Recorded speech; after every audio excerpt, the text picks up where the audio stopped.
My people, a lot of things are going on in Nigeria right now. Do you know that the head of Boko Haram himself for inside Zamfara, he is the full member of APC. He even obtained the ID card recently.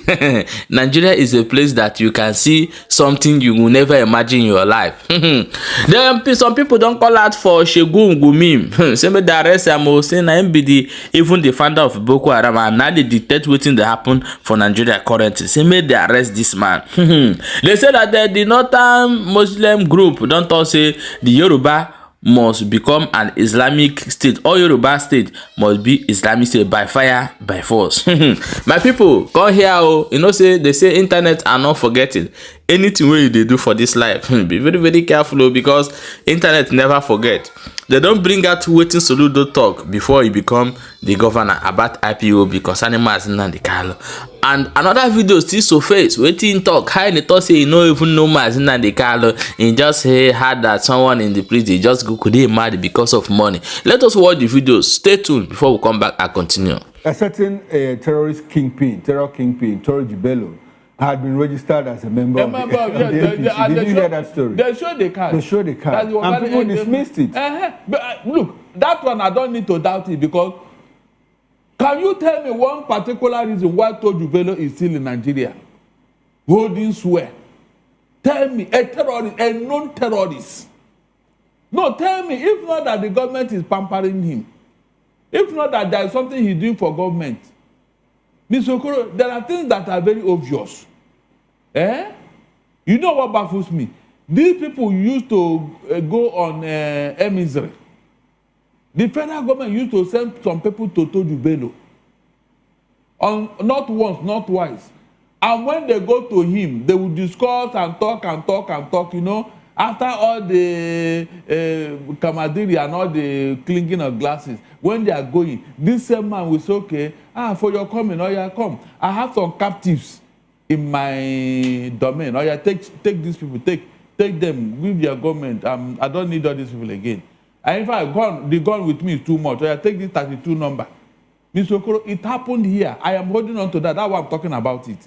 And when this man came back, they were congratulating everybody. When I knew that, yes, the federal government said there was, when they were congratulating the federal government, congratulating the National Security Advisor, congratulating everybody, I said, you mean these people sent God Almighty? I didn't, until these people spoke, and they are Muslim clergymen that went on that mission. Then 2 days after, the army was telling us that they are still looking for Toju Bello. Mr. Okoro, that one put me off. I said it made me angry. You are looking for who? So those men that went to see him, you couldn't tell them, well, go and show us where you met this man. You can see what you are talking about. So it is all these things that I hold on to. Facts. Incontrovertible facts. So the federal government, if you tell me that, yes, this man, I cannot doubt it. Because there's a reason why that man is still here. There's a particular reason why, with all he has done, with all he has done, he's still here. Issue statement, talking. Northern Muslim insists that whether Yoruba like it or not, that they must bring Sharia law to Yorubaland, and there is nothing Yoruba can do about it. Just the way they are imposing Arewa on Middle Belt. Just the way they insist that we must be one Nigeria, whether Igbo like it or not. So they said whether Yoruba like it or not, Sharia law, they must bring and come Yorubaland.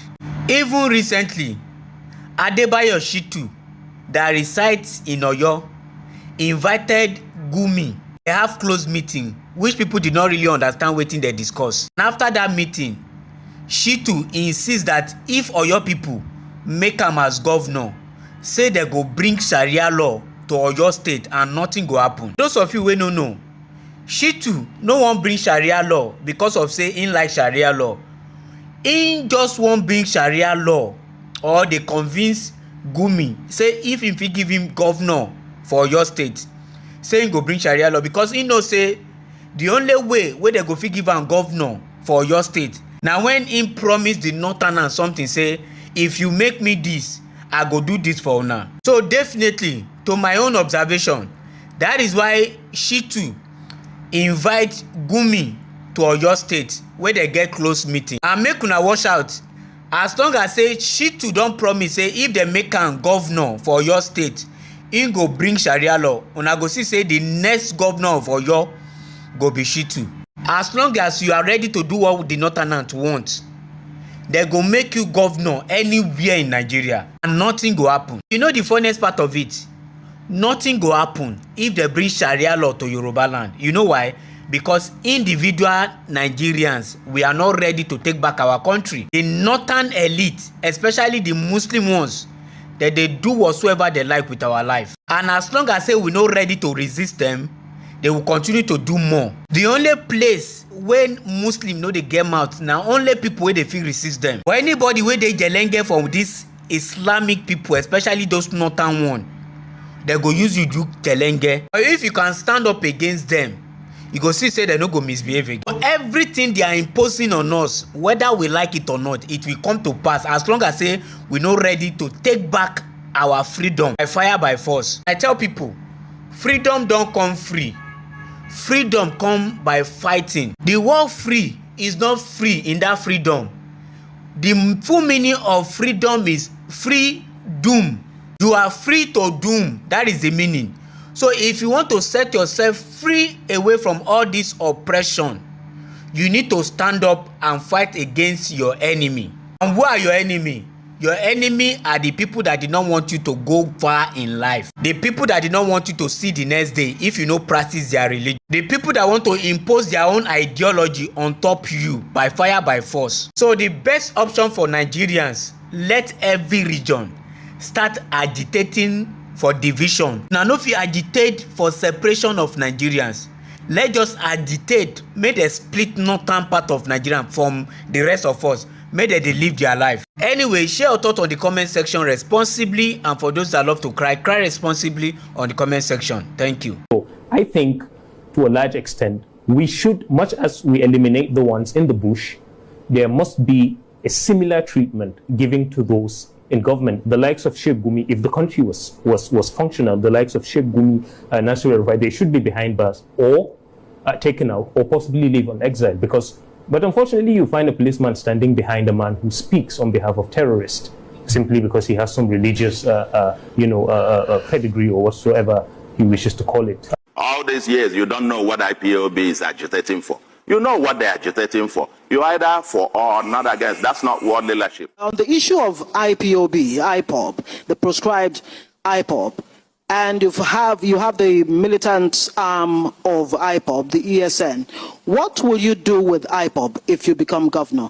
Charles Oludo, you have 1 minute for that, and I'll ask the same question to all the rest of you gentlemen. 1 minute, please. Did it me? Yes, please. Oh, thank you very much. Later we'll come back to the other bit. But on IPOB, I am on record. 2016, 2017, I am on record speaking.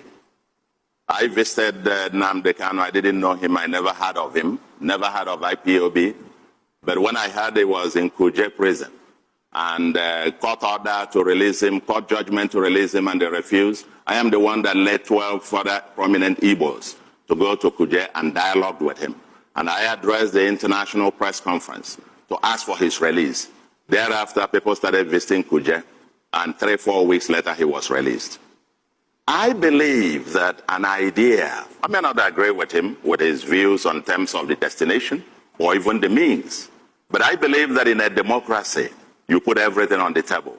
The Southeast leaders, religious, the bishops, the traditional rulers, the youths, all the groups, they're now working on a consensus that we need to dialogue on this to have a solution. Thank you very much.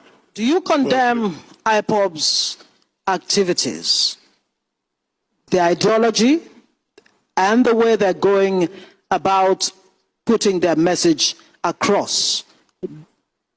Do you agree with their method, or would you condemn them? Let me be clear. I am the only one on this podium who is very clear on IPOB agitation, the neo-Biafranism and neo-Zikism. I happen to be the immediate past chairman of the Ohanes and Igbo Planning and Strategy Committee, and at the QMS Square, we reeled out the position of the Igbos on restructuring Nigeria. That obviously says, in terms of the mainstream about independent Biafra, I am a Pan-Africanist, a Pan-Nigerian, and that I have said and written copiously about for decades. However, I'm on record to have also said that the IPOB deserves to be heard. That this thing where the idea that the agitation cannot be shut down by a gun. When my brother says you have to find out, he's living in the moon. All these years, you don't know what IPOB is agitating for. You know what they're agitating for. You're either for or not against. That's not world leadership. So for me, we need to have a dialogue, bring everybody to the table, and discuss those specific issues that are the agitations, and then get a better. My people, please share this video and drop your own opinion for inside comment section as you don't read.